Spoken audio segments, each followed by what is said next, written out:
네, 오늘 회복의 은혜라는 말씀으로 하나님 말씀 나누겠습니다. 올해 우리 교회 표어가 By My Spirit, 오직 성령으로라는 말씀이죠. 그리고 주제 성구가 스가랴 4장 6절 말씀입니다. 잘 알고 계시죠?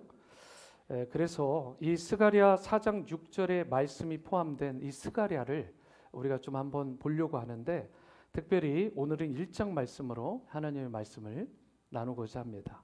1절 말씀을 보시면요, 정확한 이 스가랴서가 기록된 연대가 포함되어 있는데, 다리오 왕 제2년 여덟째 달에 여호와의 말씀이 이도의 손자 베레가의 아들 선지자 스가랴에게 임하니라 이르시되, 이렇게 말씀하고 있죠. 다리오 왕 제2년 여덟째 달입니다. 이것이 예수님께서 오시기 전, 곧 BC 주전 520년을 말하고, 그 520년의 8월 달을 말하는 것이 바로 다리오 왕 제2년 여덟째 달입니다. 그러니까 바벨론 포로기가 끝났고 지금은 페르시아 제국의 통치를 받는, 이스라엘이 그렇게 페르시아 제국의 지배하에 있던 시기죠. 그런데 그때 선지자 스가랴에게 하나님의 말씀이 임한 것입니다. 스가랴서는 내용이 굉장히 깊습니다. 이게 오묘하죠. 그리고 환상들이 많이 나옵니다. 그래서 이거를 잘못 왜곡해서 해석하면 이단으로 빠지기 딱 좋아요. 걔네들이 이용하는 굉장히 중요한 게 뽑는 말씀 가운데 하나죠. 이 다니엘서하고 사실은 스가랴서, 이 두 가지가 구약 성경으로 보면, 신약에서는 요한계시록처럼 묵시가 있는데, 이 요한계시록과 함께 구약의 묵시로 불리는 것이 스가랴서입니다. 다니엘서하고 스가랴서. 스가랴서에 8개의 환상이 나와요. 그러니까 한두 개의 환상이 아닙니다. 총 8개의 환상이 나오게 되는데, 그 환상의 내용이 무엇이냐? 바로 이 궁극적으로 메시아를 통해서 이루실 하나님 나라의 비전, 하나님 나라의 꿈과 이상을 보여주는 것이 그 환상의 내용입니다. 메시아의 통치.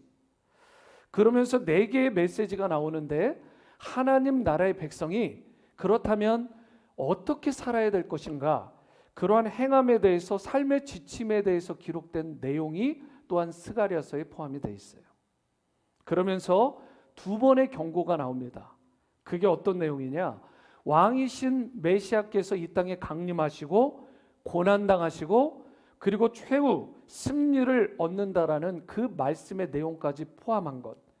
그래서 스가랴는 바로 이처럼 이 땅 가운데에서 하나님의 그 통치, 예수 그리스도의 그 메시아의 그 도래를 말하면서 이 땅 가운데 펼쳐주실 하나님 나라의 꿈과 이상을 통해서 무너졌던 우리의 신앙, 우리의 꿈과 우리의 비전을 다시 회복시켜 주시는 그런 소망의 메시지, 희망의 메시지를 담고 있다라고 말할 수 있습니다.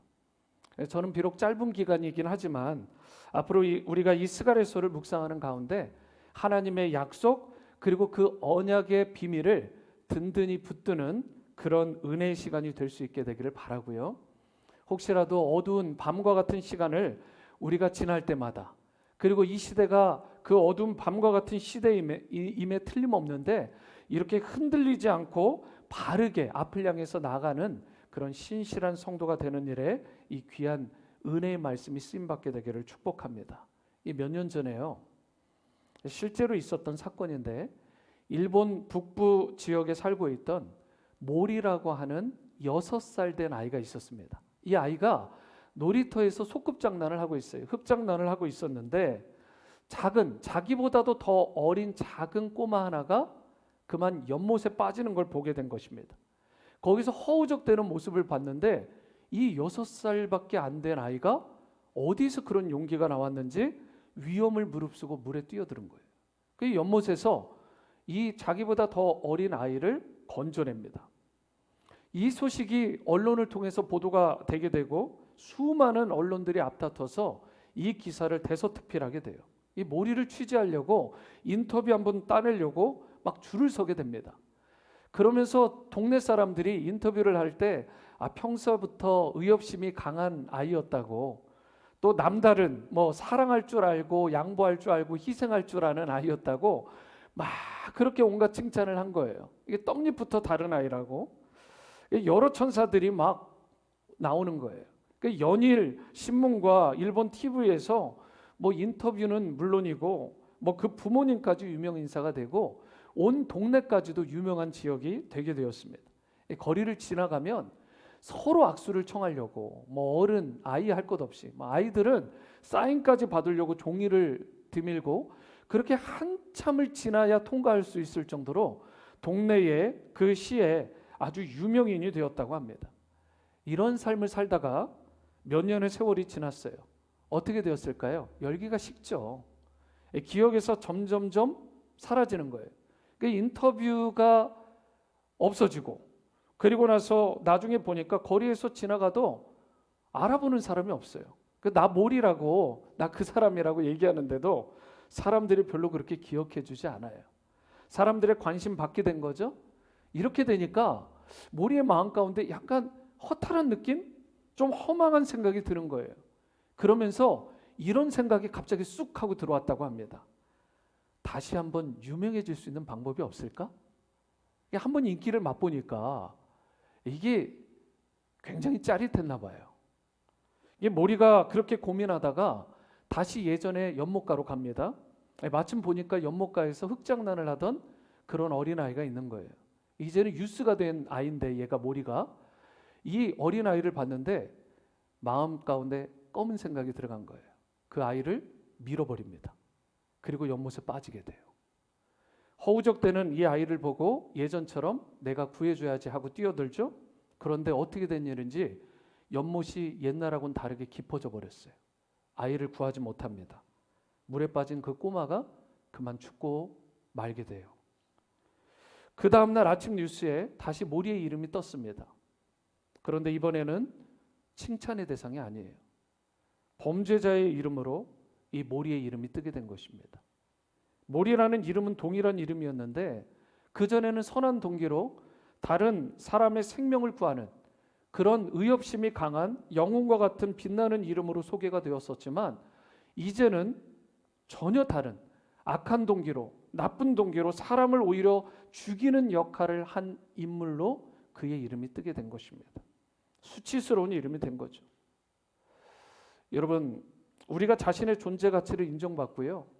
다른 사람들이 기억해 주는 것 중요할 수 있습니다. 하지만 과연 그것이 내 인생을 걸 정도로 내가 나쁜 짓을 해가면서 그것을 얻어낼 정도로 그렇게 가치 있는 거냐는 것입니다. 그렇지 않잖아요. 사람의 인정이라는 게 다른 사람이 기억해 주고 칭찬해 준다라는 거 여러분 그렇게 오래가지 않습니다. 조금만 시간이 지나면 잊혀지기 마련이에요. 그렇기 때문에 사람의 기억, 사람의 인정이나 칭찬에 목말라면 안 돼요. 그런데 우리 하나님은 어떠실까요? 하나님은 한 번 기억하시면 영원히 기억하십니다. 한 번 지명하시고 선택하신 이름이면 결코 그 이름을 생각해서 지우시지도 않고 영원히 그 이름을 기억해 주시고 인정해 주시고 그의 삶을 보호해 주시고 인도해 주시는 삶. 그래서 이사야서 49장 14절에서 16절을 보시면 오직 시온이 이르기를 여호와께서 나를 버리시며 주께서 나를 잊으셨다 하였거니와 여인이 어찌 그 젖 먹는 자식을 잊겠으며 자기 태에서 난 아들을 긍휼히 여기지 않겠느냐. 그들은 혹시 잊을지라도 나는 너를 잊지 아니할 것이라. 내가 너를 내 손바닥에 새겼고 너의 성벽이 항상 내 앞에 있나니.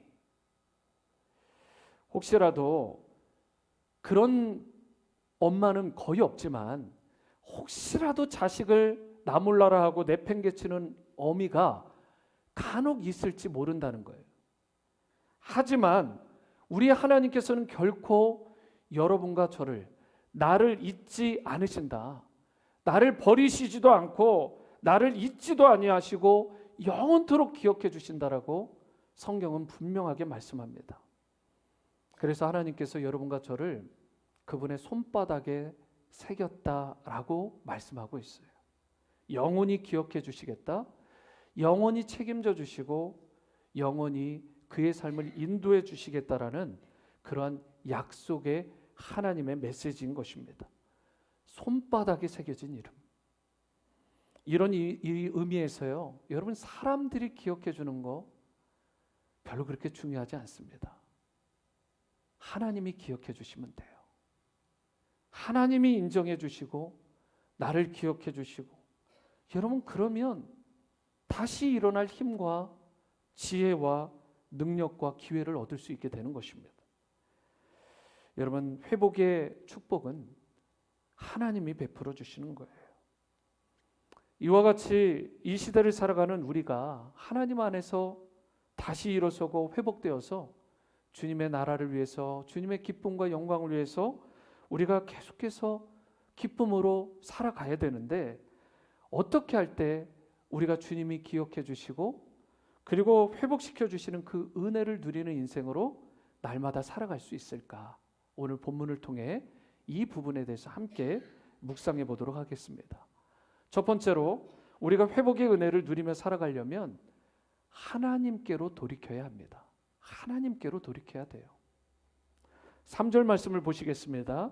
그러므로 너는 그들에게 말하기를 만군의 여호와께서 이처럼 이르시되 너희는 내게로 돌아오라 만군의 여호와의 말이니라. 그리하면 내가 너희에게로 돌아가리라 만군의 여호와의 말이니라. 하나님의 말씀은 1.1획도 가감없이 이루어지죠. 그런데 하나님께서 뭐라고 말씀하시냐면 내가 말한다? 내가 말한다? 그러면서 하시는 이 말씀 너희가 내게로 돌이키면 내가 너희에게로 돌아갈 것이다. 근데 이게 마치 조건절 같잖아요. if절. 너희가 나에게 돌아오면 내가 너에게 돌아가고 너희가 돌아오지 않으면 내가 돌아가지 않을 거야 라는 말처럼 들릴지 모르지만 성경을 잘 묵상해 보시면 하나님은 항상 여러분과 저를 이스라엘을 떠나신 적이 없어요. 성경의 어디에도 하나님이 완전히 떠나신 게 아닙니다. 하나님은 여전히 그 자리에 계셨어요. 하나님은 항상 그곳에 계셨습니다. 그런데 누가 하나님을 떠난 거예요? 이스라엘 백성이 떠났던 거예요. 탕자의 비유 기억하시죠? 누가복음 15장에 있는 탕자의 비유를 잘 묵상해 보시면 거기에 굉장히 중요한 영적 진리가 나오죠. 아버지가 탕자를 떠났나요? 아니면 탕자가 아버지를 떠났나요? 그 아버지는 항상 그곳에 계셨다고요. 아들은 혹시라도 그 아버지를 잊어버리고 허랑방탕하게 타국에 가서 그렇게 살아갔을지 모르지만 아버지는 달랐습니다. 한순간도 아들을 잊지 않았어요. 그래서 매일 동네 밖에서 탕자된 그 아들이 돌아오기만 기다렸던 아버지. 여러분 그 아버지가 누구예요? 우리 하나님을 의미하는 거잖아요. 우리 하나님은 우리가 하나님을 떠날 때는 있지만 그 하나님께서 우리를 저버리시거나 우리의 손을 놔버리신 적이 없습니다. 오늘 본문 하나님께서 늘 계시던 곳에 계셨는데요. 이스라엘이 하나님을 떠난 거예요. 하나님이 그래서 이렇게 말씀하셨잖아요. 너희들이 내게로 돌아오면 내가 너희를 따뜻하게 맞아주겠다. 너희가 내게로 돌아오기만 하면 지금까지 너희가 잃어버렸던 것, 상실했던 모든 것들을 내가 다 회복시켜 주겠다. 여러분 회복의 은총은 하나님께 우리가 돌이킬 때 이루어지는 것입니다.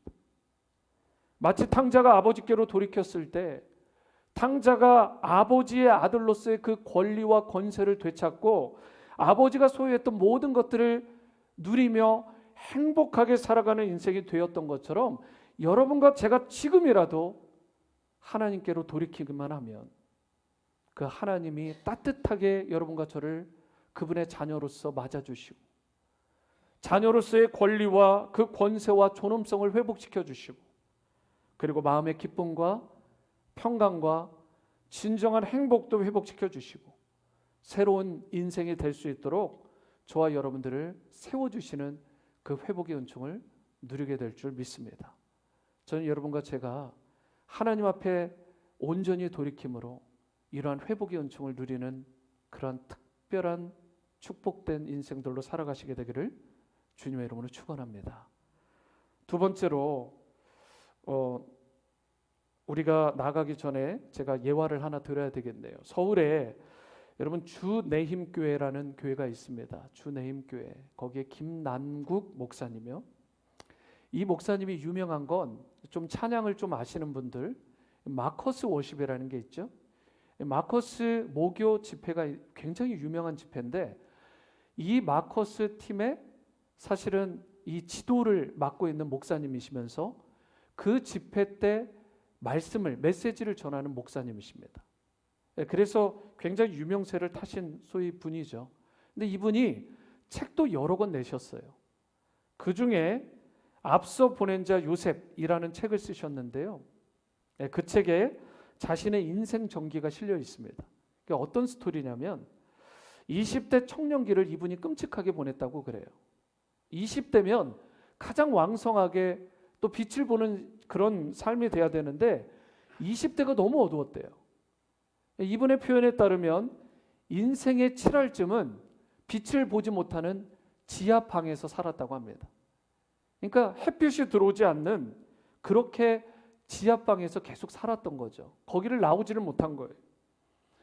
대학에 가고 싶었지만 경제적인 여건 때문에 제때 못 갔고 돈이 없어서 김치도 없이 소금 간만한 그런 밀가루 수제비 한 그릇을 가지고 끼니를 때우기도 했지만 그것도 없을 때는 수돗물로 배를 채울 때가 많았다고 합니다. 그때 이분이 한 일이 뭐냐면 1시간 반 정도 되는 거리로 걸어가는 거예요. 그 서점으로 가는데 그 가고 오는 중간에 성경 암송 구절을 많이 메모리를 한 거예요. 그리고 성경 역사를 달달달 그때 외우기 시작했다고 합니다.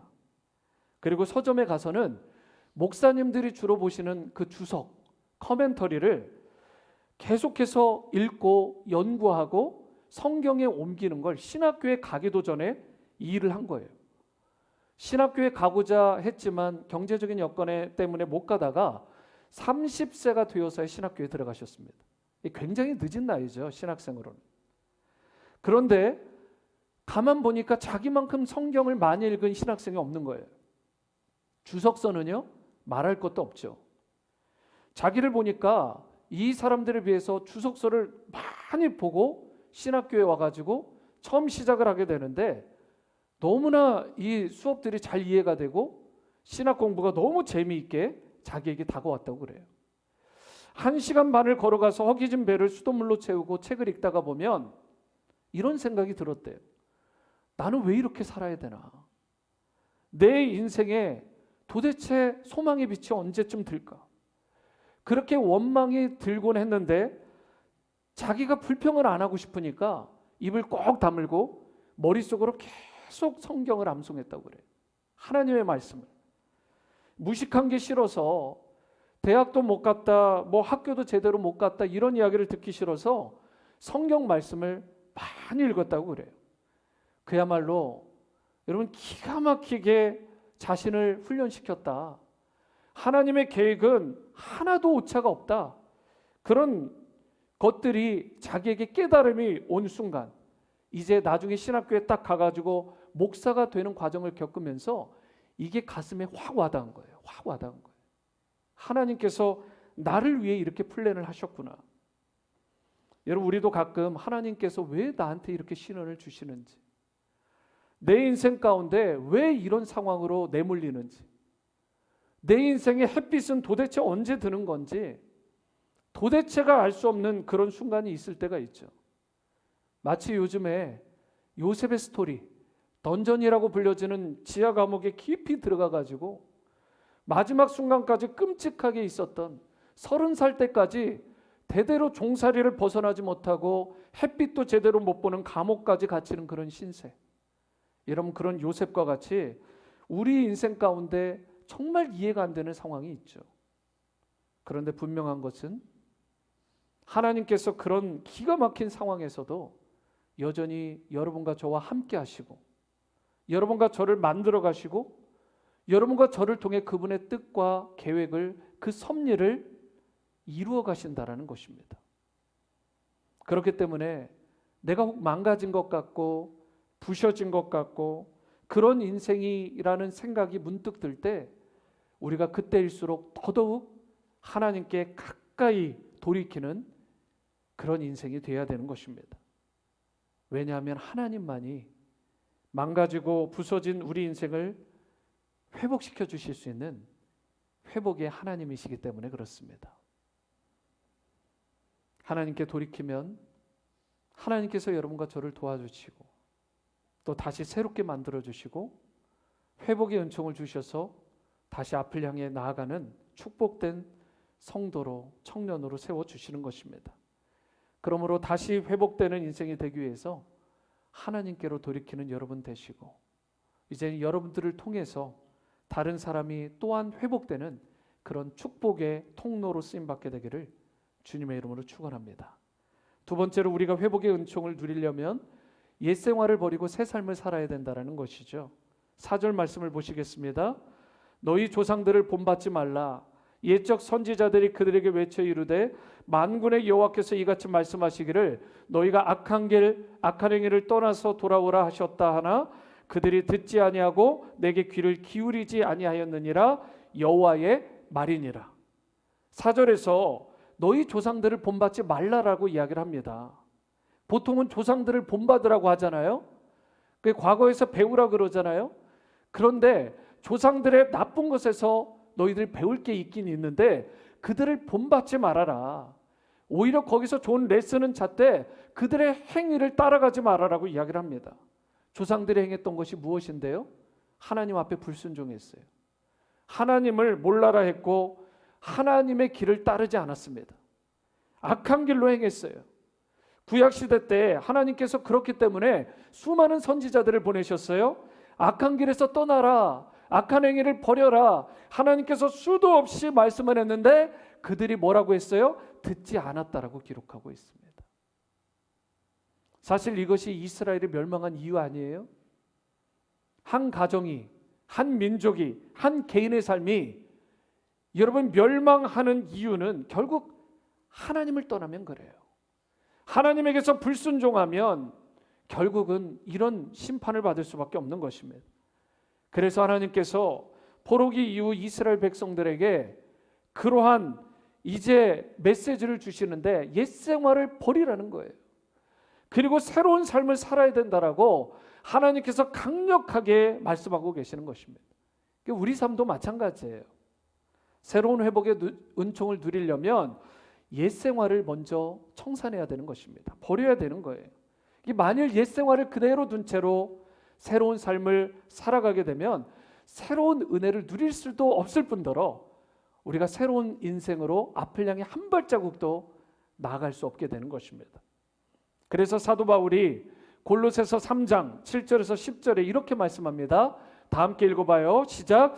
너희도 전에 그 가운데 살 때에는 그 가운데서 행하였으나 이제는 너희가 이 모든 것을 벗어버리라. 곧 분함과 노여움과 악의와 비방과 너희 배 부끄러운 말이라. 너희가 서로 거짓말을 하지 말라. 옛사람과 그 행위를 벗어버리고 새 사람을 입었으니 이는 자기를 창조하신 이의 형상을 따라 지식에까지 새롭게 하심을 입은 자니라. 여기에 벗어버리라라는 단어가 자주 나옵니다. 새 옷을 입으려면 헌 옷을 어떻게 해야 돼요? 벗어야죠. 여러분 정신이 온전히 박힌 사람이라면 비정상적인 사람이 아니라면 헌옷을 벗고 새 옷을 입지 누가 헌옷을 입은 데에다가 겹겹이 새 옷 입고 또 그게 헌옷이 되면 또 거기다 또 새 옷을 또 입겠어요? 그런 사람 없습니다. 만약에라도 헌옷을 입고 땀냄새, 악취가 배어있는 그 헌옷을 입은 상태에서 새 옷을 입으면 어떻게 되겠어요? 새 옷도 버리는 거예요. 여러분 헌옷의 악취가 그대로 새 옷에 버리게 되고 새 옷도 이내 헌옷이 되고 마는 것입니다. 우리가 옛 생활을 버리지 않으면 이와 같다라는 것입니다. 우리가 아무리 새 일을 도모해도 내가 새로운 비전과 꿈을 품고 앞을 향해 나아가려고 해도 예전에 악취가 배어있는 그런 삶을 청산하지 않으면 새 옷을 온전히 입을 수도 없고 새로운 인생으로 앞을 향해 나갈 수 없게 되는 것입니다. 그런데 문제는 뭘까요? 옛 자아를 벗어내고 새 자아, 헌 옷을 벗어내고 새 옷을 입는 이 삶이 쉬운 게 아니라는 것입니다. 여러분, 이게 쉬운 일 같았으면 성경에 잘 기록하지도 않았겠죠. 너희가 알아서 할 수 있는 일인데 이러면서. 여러분, 이게 어려우니까 성경에 기록하고 계속해서 강조하는 거 아니겠어요? 옛 옷을 벗고 새 옷을 입는 삶. 우리 성령님께서 여러분 이것을 도와주시지 않으면 헌 옷을 벗어내고 새 옷을 입는 삶이 불가능한 것입니다. 성령님이 도와주셔야 옛 생활을 끊어낼 수 있는 거예요. 내 힘, 내 능력으로, 내 실력으로 되는 게 아닙니다. 우리가 많이 발버둥 쳐 봤잖아요. 여러분, 성령께서 역사해 주셔야 중독 증세가 끊어지는 거예요. 어두웠던 마음들이 떠나가는 것입니다. 오래 잘못된 관습들, 관행들이 끊어질 수 있는 거예요. 여러분, 그래야 마음의 병도 낫게 되고 육체도 살아나게 되고 우리의 삶도 회복이 되는 것입니다. 이제 11월이 되죠. 내일 모레면 11월입니다. 저는 바라기로 이 새로운 11월을 맞이하는 여러분 그리고 제가 정말 성령님의 도우심으로 말미암아 옛것은 다 끊어내고 새 것을 맞이하는, 그래서 하나님께서 만져주시고 또 회복시켜 주시고 새롭게 세워주시는 그런 놀라운 축복의 인생 다 될 수 있게 되기를 축원합니다. 세 번째이자 마지막은 회복의 은혜를 누리려면 영원하신 말씀을 붙들어야 한다라는 것입니다. 영원하신 말씀을 붙들어야 한다. 5절 말씀을 보시겠습니다. 너희 조상들이 어디 있느냐? 또 선지자들이 영원히 살겠느냐? 5절은 질문 형태잖아요. 사실은 이게 반문하는 것입니다. 너희 조상들 지금 어디 있어? 이 말은 다 죽었다라는 뜻이죠. 아무도 남지 않았다라는 뜻입니다. 그 선지자들은 어디 있냐? 영원히 그들이 살겠냐? 이 말은 선지자들 더 이상 없다는 것입니다. 선지자들 영원하지 않다라는 거죠. 그러면서 6절이 연결돼요. 뭐라고 말씀하죠? 내가 나의 종 선지자들에게 명령한 내 말, 내 법도들이 어찌 너희 조상들에게 임하지 아니하였느냐? 그러므로 그들이 돌이켜 이르기를 만군의 여호와께서 우리 길대로 우리 행위대로 우리에게 행하시려고 뜻하시는 것을 우리에게 행하셨다라고 말합니다. 하나님의 말씀이 그 법도가 그대로 성취되었다라는 뜻이에요. 하나님의 말씀은 1.1획도 가감없이 그대로 성취가 된다. 하나님의 말씀만이 영원한 것입니다. 하나님은 말씀하신 바를 그대로 이루시는 분이세요. 인간은 아무리 강해도 대단해 보여도 사실 영원하지 않잖아요. 환경도 상황도 영원하지 않습니다. 그러나 오직 하나님의 말씀은 영원한 것입니다. 그 말씀만이 영원히 유효하고 그 말씀만이 영원히 능력으로 여러분과 저에게 이루어지게 되는 것이죠. 우리가 이 사실을 깨닫고 믿을 때, 영원하신 하나님의 말씀을 붙들고 나아갈 때 우리가 흔들림 없이 바르게 흔들리는 이 세상에서 흔들리지 않고 영원히 살아갈 수 있는 것입니다. 사실 우리가 살아가는 이 세상이요, 무슨 일이 벌어질지 아무도 예측하지 못합니다. 당장 코앞에 어떤 일이 벌어질지 미리 알고 살아가는 사람 없습니다. 어제 있었던 한국 이태원 거리에서 할로윈 참사를 보고 여러분 마음이 많이들 아프셨을 것입니다. 이 할로윈 파티 중에 도미노처럼 넘어진 그 사람들, 그 사이에서 무려 사망자가 150명이 넘고 부상자가 130명이 넘는 그런 끔찍한 일이 벌어졌어요. 도저히 이해가 안 되는 건 21세기 대한민국에서, 그것도 밀폐된 공간에서 압사된 것도 아니고 완전히 오픈된 야외 공간에서 길거리를 걸어가다가 그렇게 되리라고는 누가 상상을 했겠습니까? 많은 분들이 충격을 받았고요. 가슴을 아파하면서 밤잠을 설치고 애도하고 이런 물결들이 수도 없이 일어나고 있어요. 우리 인생이요. 여러분 당장 앞에 무슨 문제가 찾아올지, 어떤 위기가 닥칠지 아무도 모릅니다. 모든 것은, 세상의 모든 것은 가변적이고 흔들리고 상대적인 거예요. 그렇기 때문에 우리가 이 땅을 살아가면서 흔들리는 세상, 흔들리는 것들을 붙들고 살아가면 안 됩니다. 영원한 것, 영원한 가치, 영원한 말씀, 영원한 이터널 라이프, 생명에 저와 여러분들의 삶을 집중하고 우리를 위해서, 또 다음 세대 우리 자녀들을 위해서 그 어느 때보다 부르짖어 울며 기도해야 될 때입니다. 예레미야 예가 2장 19절에 이렇게 말씀해요. 초저녁에 일어나 부르짖을지어다.